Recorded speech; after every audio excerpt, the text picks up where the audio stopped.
Simple है ना। चलो ठीक है 3D। अब हम लोग बात करेंगे 3D में। सबसे पहला चीज़ आता है डायरेक्शन कोसाइन और डायरेक्शन रेशियो। ठीक है, direction cosine and direction ratio. वैसे आसान तो बहुत है, लेकिन पहले थ्योरी को जान लेते हैं क्या होता है। ठीक है, डायरेक्शन कोसाइन और डायरेक्शन रेशियो। जैसे मान लीजिए हमारे पास कोई 3D व्यवस्था है, ठीक है, और कोई पॉइंट इसमें हम लेंगे, कोई पॉइंट वेक्टर ले लेंगे। तो 3D व्यवस्था ले लिया हमने, ठीक है, उसके बाद इसमें कोई पॉइंट ले लिया जाएगा। मान लीजिए ये हमारे पास 3D व्यवस्था है, ठीक है, ये 3D व्यवस्था है, राइट। दिख रही किसी भी एंगल से 3D है, किसी भी एंगल से दिख रहा है ना 3D, दिखा नहीं दिखा। अगर ये हमारे पास ये मान लो ये जो अंगूठा है किस टाइप का वेक्टर हो जाए, ठीक है, तो वेक्टर ही माना जाएगा ये। और इसका ये पॉइंट जो मान लो, ये पॉइंट मान लो हम मान लेते हैं P मान लेते हैं, और इसको मान लेते हैं ABC। इसके जो पॉइंट है भाई ये ओरिजिन से आ रहा है मान लो, और ये जो पॉइंट इसका है वो मान लो P, जो हमारा पॉइंट बनेगा वो बनेगा ABC। तो ध्यान से देखोगे वो x एक्सिस में, y एक्सिस में और z एक्सिस में कोई ना कोई यहाँ पर अपनी क्या डिस्टेंस लेगा। x एक्सिस में डिस्टेंस लेगा वो a होगा, y एक्सिस में डिस्टेंस लेगा वो b होगा, और z एक्सिस में डिस्टेंस लेगा वो c होगा। कहानी क्लियर नहीं हुई? तो मैं इसको थोड़ा सा इसमें भी बना देता हूँ, इसको समझिए थोड़ा सा साथ ही साथ। जैसे मान लीजिए हमने ये पॉइंट यहाँ पे ऐसे ले लिया, तो ये यहाँ पे हुआ, और ये हमने कोई यहाँ पे P पॉइंट लिया था, इसको ओरिजिन से मिला दिया हमने। ये P पॉइंट लिया जिसके कोऑर्डिनेट हमारे पास होंगे ABC होगा, ठीक है, ABC। तो हमने बोला ये x एक्सिस मान लो है, ये हमने बोला ये y एक्सिस मान लो, ये मान लो z एक्सिस है, और ये x एक्सिस में हमने बोला कि ये हमारे पास a कोऑर्डिनेट ले लेता है, y एक्सिस में कितना लेता है b ले लेता है, और z एक्सिस में कितना लेता है c ले लेता है। ये एक्चुअल में तुम्हें समझ में आ रहा है c ऐसे कैसे बन गया, ठीक ना। तो इसको विजुलाइज हम यहाँ पे कर पाएंगे, यहाँ पर, ठीक है। तो अच्छे से विजुलाइज करना है तो इसको ध्यान से देखो।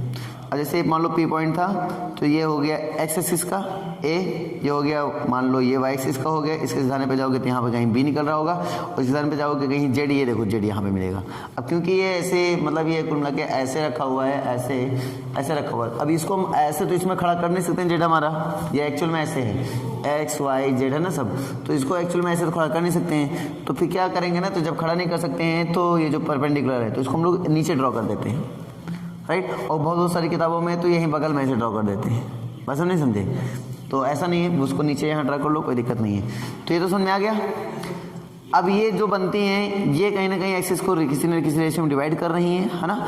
इसलिए ये जो होंगी डायरेक्शन रेशियो होंगी, मतलब एक्सिस को किसी न किसी रेशियो में होगा, y एक्सिस को किसी न किसी रेशियो में डिवाइड कर रहा होगा, और z एक्सिस को किसी न किसी रेशियो में क्या कर रहा होगा, डिवाइड कर रहा होगा। तो हम क्या कहेंगे, और डायरेक्शन कोसाइन देखो, ये डायरेक्शन रेशियो हुए, डायरेक्शन कोसाइन का मीनिंग क्या हुआ। डायरेक्शन रेशियो समझ में नहीं आया कि वो x एक्सिस को y एक्सिस को z एक्सिस को इसके कोऑर्डिनेट कहीं ना कहीं किसी न किसी रेशियो में क्या कर रहे हैं, डिवाइड कर रहे हैं। वो हमारे पास क्या हो गया, डायरेक्शन रेशियो। दैट मीन्स यहाँ पे ABC यही होगा डायरेक्शन रेशियो। तो डायरेक्शन रेशियो कौन बना, ABC डायरेक्शन रेशियो बना। अब मैं नेक्स्ट पॉइंट की बात करता हूँ। चलो इस पॉइंट के लिए मैं नेक्स्ट पॉइंट की बात करता हूँ, डायरेक्शन कोसाइन। तो अगर मैं बात करूंगा तो इसकी एंगल x एक्सिस से कोई ना कोई बन रहा होगा, जैसे कि आप देख पा रहे हो, ये मान लो अल्फा बन रहा है, ठीक है। ये y एक्सिस से देखो इसी के ये जो रिस्पेक्ट में जो वेक्टर बन रहा है, P के रिस्पेक्ट में जो OP वेक्टर बन रहा है, ठीक है, ये यहाँ से बनेगा बीटा, और ये गामा वाला जो बनेगा ये। अब ऐसा लग रहा है कि अल्फा एंगल उसके बीच में है, लेकिन ऐसा एक्चुअल में नहीं होता। मैं इसको तुम्हें समझाता हूँ फिर से। तो मान लीजिए ऐसे हमारे पास है, ठीक है। अब ये हमारे पास कोई वेक्टर है, या फिर इधर से कोई वेक्टर मान लो ऐसे आया है।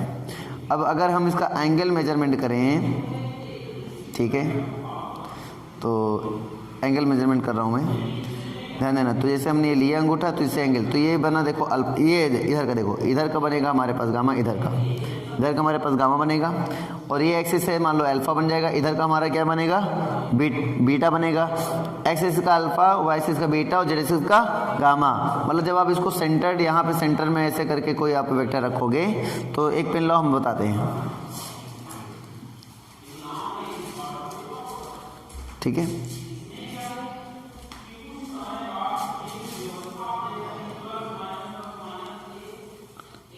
तो ये बहुत ही सही चीज़ बनेगी, और लिंकअप करना चाहिए मुझे इसको ठीक है, सेट हुआ कि नहीं हुआ? बराबर सेट हो गया, एकदम सेट हुआ, ठीक है ना, एकदम सेट हो गया। तो इससे क्या होगा, एकदम एंगल एकदम फिक्स हो जाएंगे, राइट, दिख रहा है, एकदम दिख रहा है ना। ये पॉइंट जो होगा ये होगा x axis, y axis and z axis का, x axis, y axis and z axis. इसका कोई नया कोई एंगल बन रहा है, हो जाएगा अल्फा, ये एक्सिस से हुआ है, ये वाई एक्सिस मान लो, इसका बीटा, और ये जेड एक्सिस मान लो इसका गामा।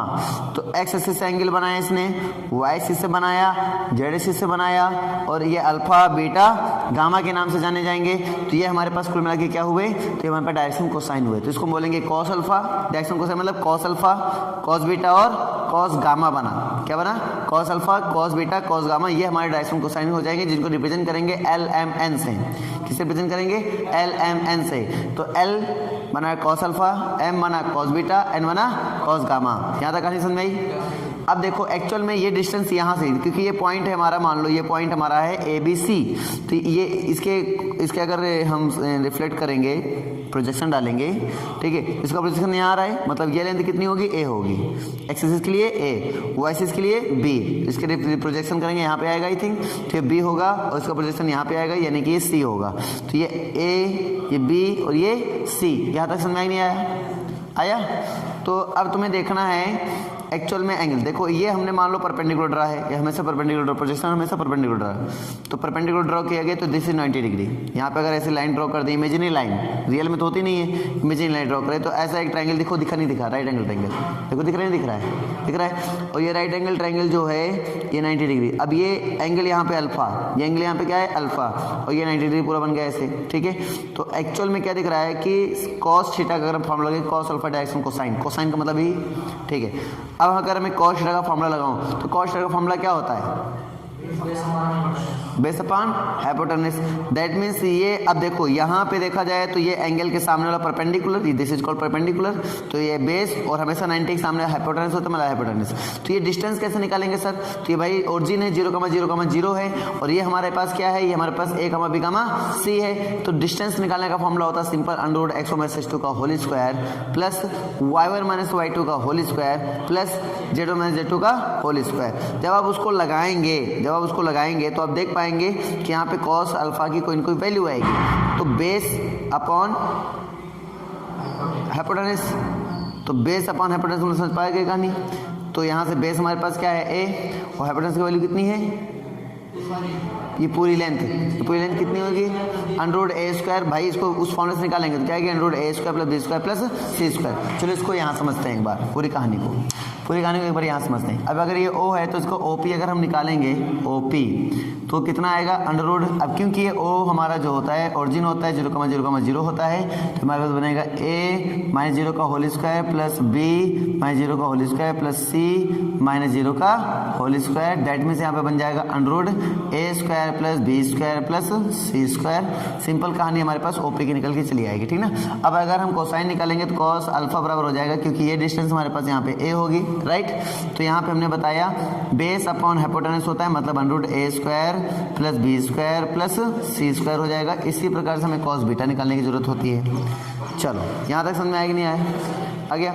सिमिलरली अगर ये एंगल बीटा है हमारे पास, तो फिर हम यहाँ प्रोजेक्शन डालेंगे तो फिर है कि हमारे देखो ट्रायंगल बन गया, देखो ऐसे देखो ट्रायंगल बन गया, बना नहीं बना? ट्रायंगल बन गया। तो एंगल के सामने वाला perpendicular, this is base, this is hypotenuse. तो अब बेस अपॉन फिर हाइपोटेनस लगाएंगे तो ये हमारे पास बी लेंथ हो रही है, इसकी कितनी हो रही है? बीटा के लिए बी, गामा के लिए सी, तो यहाँ बी हो रही है। तो बी अपॉन हाइपोटेनस मतलब under root a square plus b square plus c square. तो इससे क्या निकल के आएगी जरा बताओ? तो b upon under root a square plus b square plus c square बन गया। सिमिलरली हमारे पास cos गामा होगा c upon under root a square plus b square plus c square. तो ये हमारे पास जो होते हैं डायरेक्शन कोसाइन होते हैं, इसको रिप्रेजेंट करते हैं एल एम एन से रिप्रेजेंट करते हैं। यहाँ तक बात समझ आई कि नहीं आई? आ गई? अच्छे से आ गई? कोई डाउट तो है नहीं इसमें? अगर हम इसको किसी पर्टिकुलर डायरेक्शन में रख दें, सपोज करो हम इसको एक्स एक्सिस में रख देते हैं, कहाँ रख देते हैं? एक्स एक्सिस में पूरी तरीके से रख देते हैं। देखो कहीं क्लियर नहीं हुआ। अब इसको जब मैंने एक्स एक्सिस में रख दिया तो अब बताओ एक्स एक्सिस से कोई एंगल बना रहा है, ये कोई एंगल नहीं बनाया, तो कितना एंगल हो गया 0। वाई एक्सिस से कितना बनाया 90, जेड एक्सिस से कितना बनाया 90, यानी वाई एक्सिस से 90। देखो ये एंगल अगर ध्यान से इसको देखोगे ऐसे, तो मैं अगर एक सरफेस को ऐसे अगर दिखाऊं तो ये ऐसे दिख रहे हैं, एक्चुअल में ये ऐसे दिख रहे हैं, है ना, ऐसे दिख रहे हैं। तो अब ये एक्सिस मतलब ऐसे रख दिया था मैंने, जब मैंने इसको ऐसे रख दिया था तो इनके बीच का एंगल कौन सा बना था 90, और जब ये दूसरा ऐसे था तो इस पे के बीच में कौन सा एंगल बना 90, है ना। तो कुल मिला के एक्स एक्सिस में हुआ 0, वाई एक्सिस में 90, जेड एक्सिस में 90। तो इसका मतलब ये हुआ कि जब हम किसी पर्टिकुलर डायरेक्शन में उसको रखते हैं, तो मान लो एक्स एक्सिस में रखा आपने, वो वेक्टर कहाँ गया, वो पी पॉइंट जो है, ये पी पॉइंट लाई कहाँ कर रहा है, लाई ऑन ना एक्स एक्सिस। जब एक्स एक्सिस में जा रहा है ये P point, P at X axis, है ना, तो क्या होगा भाई, तो आपके कोऑर्डिनेट बन जाएंगे, जो एंगल बनेंगे वो बनेगा 0 डिग्री, एक बनेगा 90 डिग्री, एक बनेगा 90 डिग्री। अगर हम डायरेक्शन रेशियोज की बात कर रहे हैं तो a, 0, कि बी और सी इसके लिए 0 हो जाते हैं पर्टिकुलर एक्सिस में हो, ठीक है। अगर हम डायरेक्शन कोसाइन की बात कर रहे हैं तो सिंपल सा यार L बराबर कॉस अल्फा होता है, M बराबर कॉस बीटा होता है, N बराबर कॉस गामा होता है। आप इसको आराम से लगाइए। अल्फा की वैल्यू कितनी है 0 है, तो कॉस 0 वैल्यू कितनी होती है 1, M की वैल्यू कितनी आएगी 0, N की वैल्यू कितनी आएगी 0। ये क्या बनेंगे, ये डायरेक्शन कोसाइन बनेंगे। क्या बनेंगे, डायरेक्शन कोसाइन बनेंगे। बात समझ में नहीं आई, आगे अच्छे से, ठीक है। सिंपल, अगर आप इसी तरह से जो P हमारा है, अगर ये P हमारा कहाँ चला जाए, एट वाई एक्सिस से चला जाए, कहाँ चला जाए, वाई एक्सिस से चला जाए, बताओ अब क्या होगा। तो अब देखो, अब 90 एक्सिस से बनेगा, अभी जैसा समझाया सेम है वैसे 90, और ये क्या बनेगा 0, ये क्या बनेगा 90। तो यहाँ से डायरेक्शन कोसाइन क्या बनेगा, L बराबर 0, M बराबर 1, N बराबर 0। अगर डायरेक्शन रेशियो की बात करें तो बन जाएगा 0, B, 0, है ना, बना लोगे। सिमिलरली हमारे पास आएगा जेड एक्सिस के लिए, तो अगर जेड एक्सिस में आता है तो क्या हो जाएगा भाई साहब, तो हो जाएगा हमारे पास 90, 90, 0। तो यहाँ से क्या बनेगा, और अगर डायरेक्शन रेशियो की बात कर लें तो 0, 0, C, और यहाँ से L बराबर क्या बनेगा 0, M बराबर क्या बनेगा 0, N बराबर क्या बनेगा 1। बताओ समझ में आई बातें कि नहीं आई, आ गई। तो ये चीज़ें तुम्हें क्लियर होनी चाहिए। ये डाउट है, क्लियर है। कुछ प्रॉपर्टी की बात कर लेते हैं हम। अगर कोई दो वेक्टर हैं कोलिनियर हैं, कोलिनियर है मतलब एक ही लाइन पर मान लो है, पहला वेक्टर और दूसरा वेक्टर, दोनों वेक्टर कोलिनियर हैं, ठीक है। तो इसमें तुम्हें खासियत क्या नजर आ रही है, हमें लग रहा है जैसे अगर हम एक्स एक्सिस में वाई एक्सिस में इसका रेशियोज देखते हैं, तो पहले मान लो ये पहला पॉइंट यहाँ मान लो, ठीक है, दूसरा वेक्टर ये है ना, तो इसका रेशियो इतना आता। अब देखोगे ध्यान से रेशियो बढ़ गया, है ना, रेशियो खाली बढ़ गया। बात समझ में आ रही नहीं आ रही है, कहानी क्लियर नहीं हो रही है। और अगर हम देखेंगे एंगल, तो एंगल क्या चेंज हुआ है, क्या एंगल चेंज नहीं हुआ है, एंगल चेंज नहीं हुआ। अब इसका एंगल अब मान लो ये वाई एक्सिस के बीटा, ये बीटा रहेगा, ये अल्फा मान लो रहेगा, ये यहाँ था, लेकिन दूसरा जो वेक्टर आया वो यहाँ था, लेकिन एंगल फिर भी चेंज नहीं हुआ। रेशियोज की लेंथ बढ़ रही है, मतलब अगर 2 होगा तो दूसरा 4 हो गया। जैसे मान लो एक हो गया 1, 2, 3, तो दूसरा पक्की बात है कि 2, 4, 6 होगा, इस टाइप से, या फिर कुछ भी जो कि मल्टीपल में होगा। मतलब ये हो रहा है कि डायरेक्शन रेशियो में, हाँ डायरेक्शन रेशियो, और अच्छी चीज़ और जान लो, डायरेक्शन रेशियो यूनिक नहीं होते हैं, डायरेक्शन रेशियो यूनिक नहीं होते हैं। देखो जैसे अभी मैंने बताया, इनके डायरेक्शन रेशियो देखो अलग अलग निकल सकते हैं, लेकिन इन सभी डायरेक्शन रेशियो का डायरेक्शन कोसाइन तो यूनिक है ना यार, अल्फा बीटा। देखो हमने एक और अगर पॉइंट उठा लिया, एक और वेक्टर इसमें ऐड कर दिया, एक वेक्टर और ऐड कर दिया, अब इसका डायरेक्शन कोसाइन यहाँ पहुँच गया, ये देखो इतनी लेंथ हो गई, और इसका ये मतलब डायरेक्शन कोसाइन देखो चेंज हो रहा है उसमें। सो डायरेक्शन रेशियो क्या हो रहा है, चेंज हो रहा है। लेकिन अगर तुम ध्यान दो एंगल, तो सभी के लिए एंगल क्या हो रहे हैं, सेम हो रहे हैं। तो बाय ये पूरी तरीके से बात को एकदम दिमाग में एकदम डाल लीजिए कि कभी भी डायरेक्शन रेशियो यूनिक नहीं होता है, डायरेक्शन रेशियो में भी चेंज। मतलब अगर आंसर आ जाए -1, -2 और 3, वो आके बुक में दे दे 1, 2 और -3, तो मतलब तुम्हारा भी सही है, बुक का तो सही है ही है।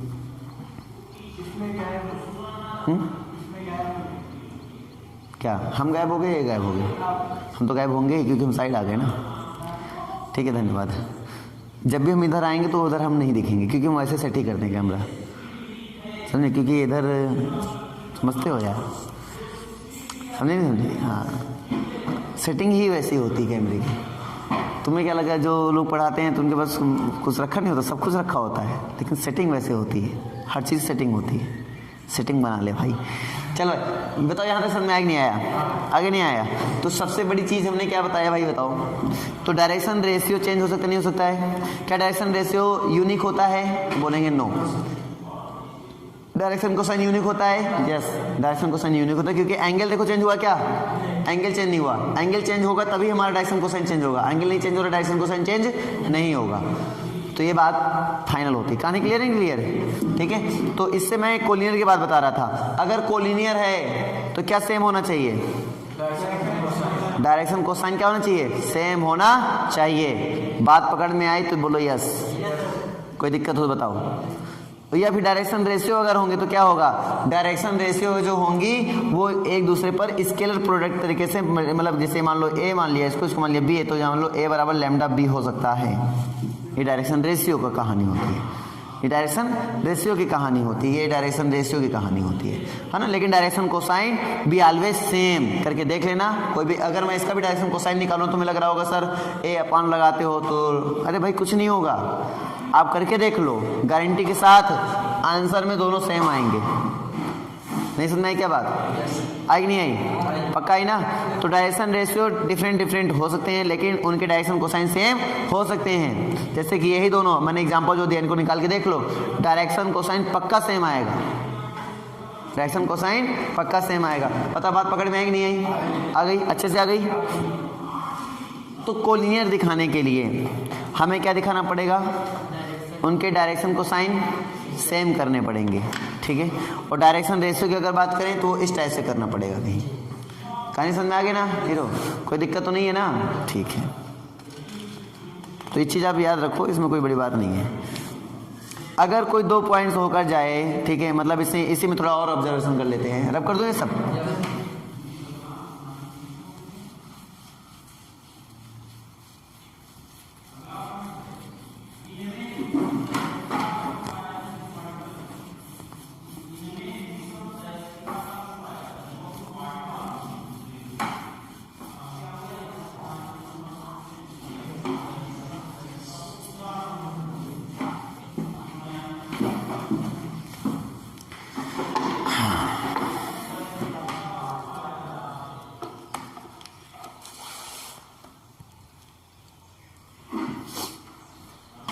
ओके चलो भाई, जैसे मान लीजिए एल बराबर मेरा क्या निकला था? A upon under root a square plus b square plus c square निकला। एम बराबर क्या निकला था मेरा? B upon under root a square plus b square plus c square निकला था। और एन बराबर क्या निकला था? C upon under root a square plus b square plus c square निकला था। यहाँ तक कहानी समझ में आई?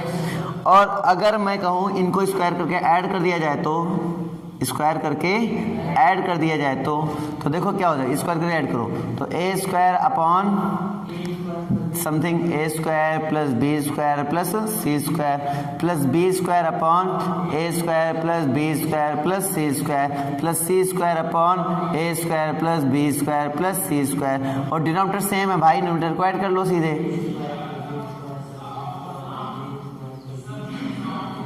पता पूरी बात समझ में आई नहीं आई? और अगर हम इसको डिवाइड करेंगे तो इससे क्या आएगा अपने पास? 1, यानी कि यहाँ से एक बात निकल के L square plus M square plus N square where L M N is equal to direction cosine, और ये इनका स्क्वायर ऑफ ऐड कर देंगे तो क्या हो जाएगा? 1, यानी L square plus M square plus N square equal to 1 हो जाएगा। बात पकड़ में आई?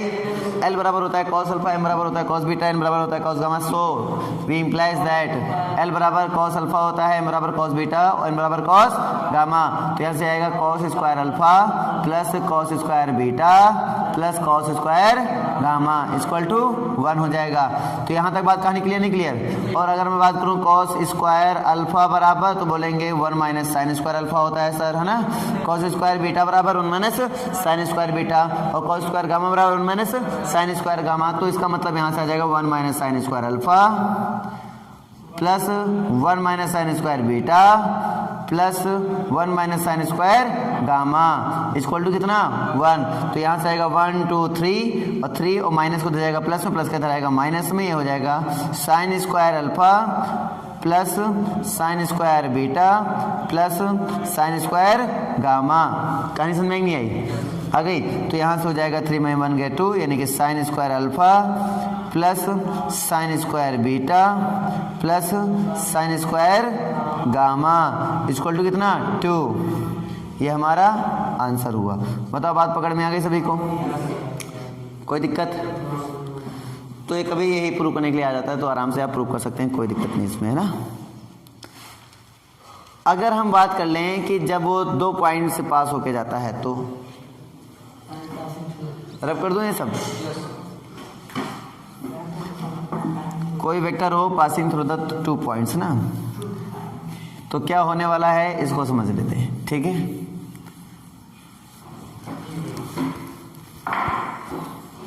मान लीजिए आपका ये 3D व्यवस्था है, ठीक है। अब तो 3D व्यवस्था बनाने की जरूरत नहीं, समझ में आ गया, है ना। ये पॉइंट मान लो P, ये मान लो Q। अब इसके मान लो कोऑर्डिनेट A1 B1 C1, ठीक है। इसके कोऑर्डिनेट मान लो A2 B2 C2।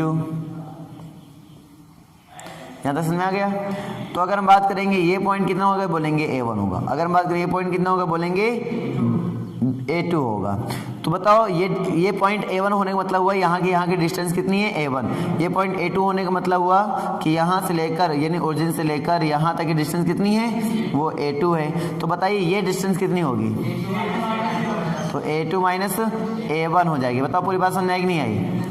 आ गई ना भाई? तो आ गया, चलो ठीक है। उसके बाद इधर का बताइए, तो ये मान लिया हमारे पास B1 है और इधर हमने मान लिया हमारे पास क्या है, तो ये हमारे पास B2 है। तो इधर क्या होगा, डिस्टेंस कितनी होगी, तो डिस्टेंस हो जाएगी B2 माइनस B1, ठीक है।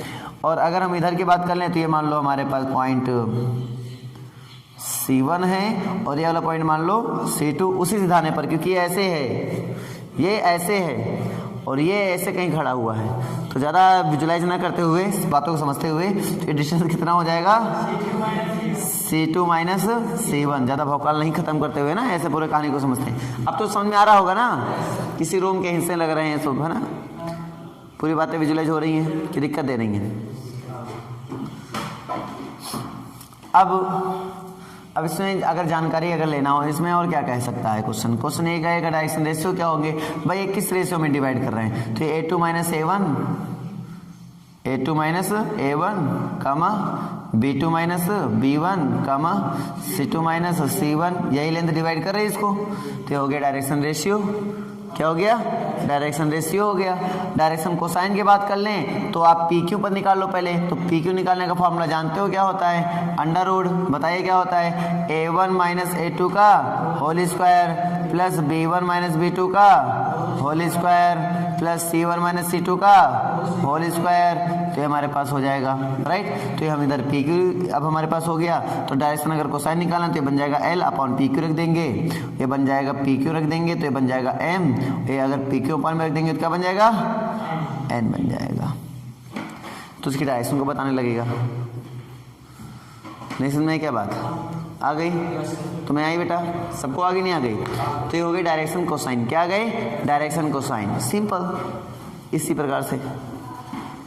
अब अच्छा है A2 माइनस A1 हो या फिर A1 माइनस A2 हो, इससे कोई दिक्कत नहीं है, झगड़ा करने की जरूरत नहीं है कि भैया इसी कैसे तुम्हारी हिम्मत कैसे हुई, प्लस माइनस होता है तो ज़्यादा झगड़ा करने की जरूरत नहीं है, ठीक है।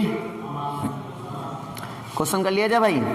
क्वेश्चन क्या कह रहा है उसको सुनिए। क्वेश्चन कह रहा है द लाइन मेकिंग एंगल, कोई लाइन है making angle 90 degree 60 degree 30 degree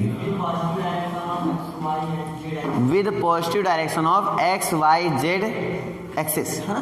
तो एक्स एक्सिस से कितना बनाया 90, जो एक्स एक्सिस एंगल बनाता है उसको क्या बोलते हैं, अल्फा। वाई एक्सिस एंगल कितना बनाया 60, इसको क्या बोलते हैं, बीटा। और जेड एक्सिस से गामा यानी कि 30। यहाँ तक समझ में आया ना, तो इसको गामा बोलते हैं। अब अपने पास फॉर्मूला डायरेक्शन कोसाइन निकालने फॉर्मूला L बराबर कॉस अल्फा होता है। तो क्या आएगा तो cos 90 और cos 90 की वैल्यू कितनी हो जाएगी? 0 हो जाएगी। m बराबर क्या होता है? cos बीटा होता है। cos बीटा की वैल्यू कितनी है? 60। कितनी आएगी? √3/, मारो तुम लोग की 1/2। हाँ, गलत बोलोगे तो गड़बड़ हो जाएगा। cos गामा, अब इसकी बोलो भाई, cos 30 यानी कितना होगा? √3/2। भाई मैं सोचो √3/1 किसका होता है। तो बताए भाई, समझ में आया कि नहीं आया? ये आ गया। तो मुझे लगता है एक्सरसाइज में चला जाए, 11.1 में आओ धनाधनी। ठीक है, तो फर्स्ट क्वेश्चन क्या बोल रहा है कि 90, 135, 45 आंसर बोलो। 90 पर 0, 135 पर -1, -1/√2 एंड 45 पे 1/√2। बताओ समझ में आया कि नहीं आया? कर पाओगे? मैं करके बताऊं? हाँ, फाइंड डायरेक्शन कोसाइन निकाल लोगे? नहीं निकाल लोगे? तो निकल तो आया। चलो इसको बता देते हैं। सेकंड नंबर क्वेश्चन, ये आसान है।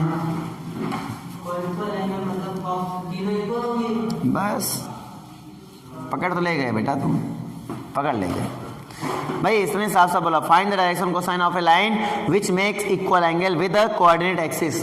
मतलब एक्स एक्सिस से, वाई एक्सिस से, जेड एक्सिस जो एंगल बन रहा है वो इक्वल बन रहा है। इसने क्या बोला? एक्स एक्सिस से, वाई एक्सिस से, जेड एक्सिस, जो तीनों एक्सिस से जो एंगल बन रहा है वो इक्वल बन रहा है। एंगल कौन बनते हैं? अल्फा बनता है, बीटा बनता है, गामा बनता है। इक्वल बन रहा है मतलब तीनों इक्वल कर दिया। दैट मीन्स क्या दे दिया इन्होंने? अल्फा बराबर बीटा बराबर गामा दे दिया। हमारे पास होता क्या है? एल बराबर कॉस अल्फा होता है, एम बराबर कॉस बीटा होता है ना, एम बराबर कॉस गामा होता है। होता है नहीं होता है? क्या ये तीनों सेम हुए कि नहीं हुए? हो गए। हमें फाइंड आउट क्या करना है बताओ? हमें डायरेक्शन कोसाइन निकालना है। तो भाई साहब डायरेक्शन कोसाइन मतलब में एल एम एन निकालना है। तो पहले में अल्फा पता चल जाए। तो अल्फा पता करने के लिए हम कैसे पता करेंगे? तो हम जानते हैं तीनों का ऐड कितना होता है? 1 होता है। तो हो जाएगा यहाँ पर, अगर हम बात करें सेम, तो ये दोनों सेम ही हो गए क्योंकि ये सब क्या है? इक्वल है। यहाँ तक समझ आई? और हम जानते हैं L² + M² + N² = 1, यानी कि 3 cos² अल्फा बराबर 1। बताओ समझ आई नहीं आया? नहीं आया? cos² alpha plus cos² alpha plus cos² alpha, यानी कि मतलब क्या हुआ? 3 cos² अल्फा बराबर, क्लियर हुआ? अब जैसे हम बात करें यहाँ पर,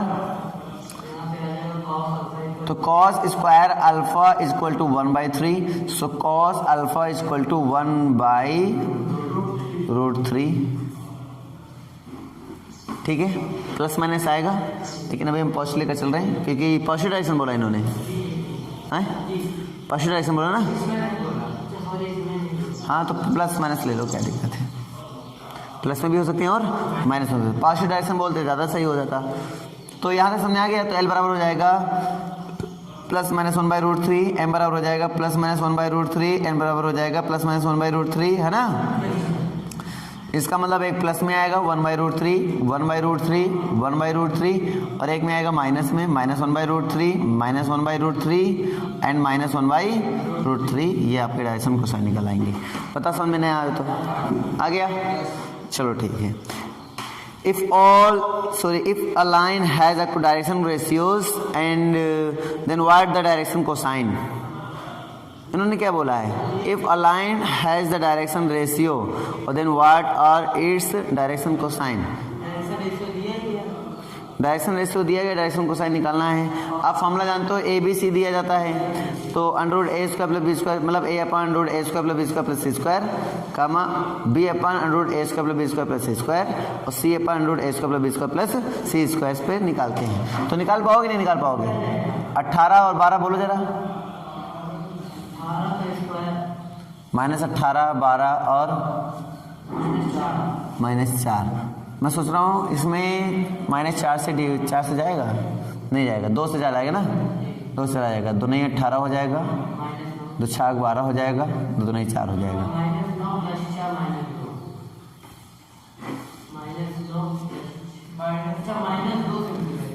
समझने वाले के लिए सारा काफ़ी होता है। ठीक है, समझ में आ गया यहाँ तक बेटा? तो अब हमारे पास अब डायरेक्शन कोसाइन निकालना है। तो डायरेक्शन कोसाइन निकालना है अपने पास, तो वो आ जाएगा 9/√9 का स्क्वायर 81, 6 का स्क्वायर 36, 2 का स्क्वायर 4। ठीक है, -6/√81, 36, 4। ठीक है, और प्लस का 2 upon under root 81 36 plus 4, right. अब मेरे पास क्या आ जाएगा जरा बोलिए।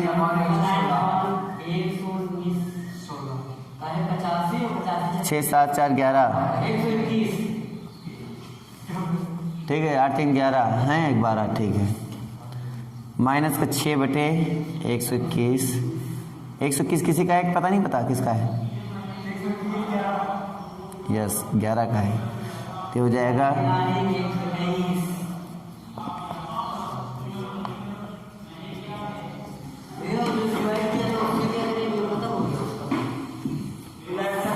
अरे वो तुम करके देख लो, वो आ ही जाएगा लास्ट में, वैसे आ ही जाता है। मतलब वो इसमें माइनस बनता है, इसमें प्लस बनता है, इसमें माइनस बनता है, क्या फ़र्क पड़ता है। हाँ अगर तुम कर लो, करके देख लो, वही बनेगा, कोई दिक्कत नहीं है। बस यहाँ पे क्या आएगा अंतर, माइनस रहेगा, यहाँ प्लस रहेगा, माइनस रहेगा। तुम यही कर लो, लो लो लो लो। घबराहट हो रही क्या? नहीं घबराहट नहीं, वो कभी-कभी यहाँ से एंगल तो वही रहेंगे ना, इसमें तो प्लस बीच में ज़्यादा रहता है, उसी को लिया। हाँ वही चीज़ है, मैंने ये ऑब्जर्व किया है। चल बताओ और क्या आएगा। कॉलिनियर मैंने क्या बताया था? मैंने बताया था कि डायरेक्शन कोसाइन क्या आएंगे, सेम आएंगे। डायरेक्शन कोसाइन को सेम कर दो, 2 3 4 है। चलो करके देख लेता हूँ।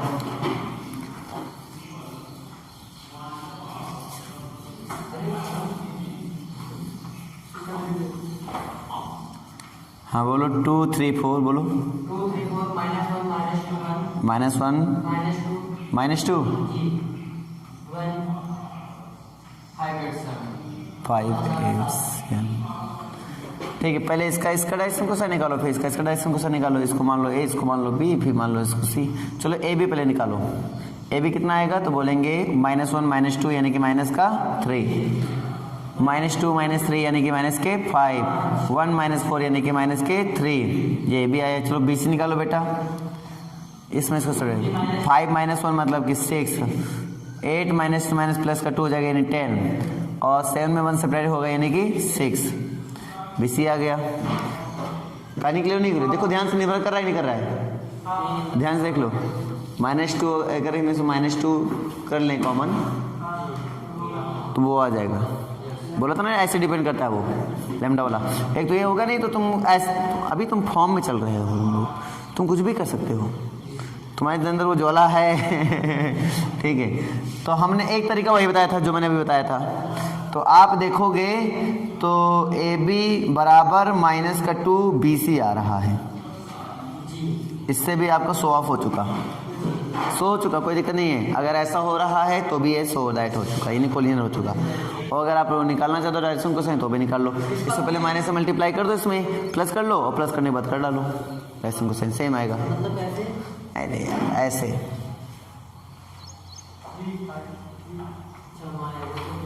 एंगल सेम ही देगा ना भैया, एंगल से थोड़ी मतलब हो जाए। एंगल बदल जाएगा क्या बताओ? नहीं बदलेगा ना, तो ले निकाल लो, नहीं निकाल लोगे, नहीं निकाल पाओगे। चलो और बताइए कौन सा इसमें बता दिया जाए।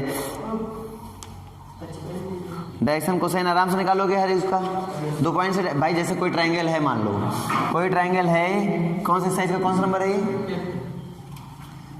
11.1 का।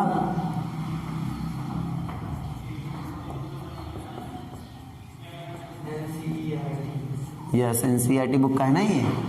कौन सा नंबर है? 5th नंबर है। अब 5th नंबर में बोला है ट्रायंगल के वर्टेक्सेस तुम्हें दिए गए हैं। अब मान लो ये ट्रायंगल हमारे पास है, कोई भी ट्रायंगल हो, चलो ये नहीं है, वो तुम्हारे माइंड में कोई राइट एंगल ही बन जाए, तो ये है तुम्हारे पास। अगर ये है तुम्हारे पास तो इसमें बोल रहा है तुमसे, क्वेश्चन क्या कह रहा है भाई बोलो।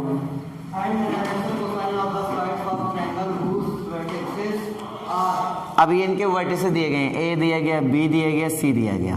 तो अब ये एक लाइन ऐसी लाइन है जो 2 पॉइंट्स होकर जा रही है, यानी ए बी 2 पॉइंट्स होकर जा रही है। तो उसका डायरेक्शन कोसाइन निकालना नहीं आता क्या?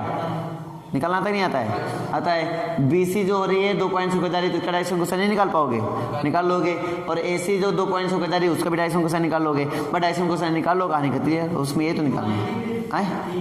हाँ ये किसके लिए, किसके लिए, किसके लिए? तो क्वेश्चन ने क्या बोला, ध्यान से पढ़े थे तो ले। Direction cosine of the sides बुद्धि नहीं चलती है क्या? तो आज के लिए इतना ही रखा जाए।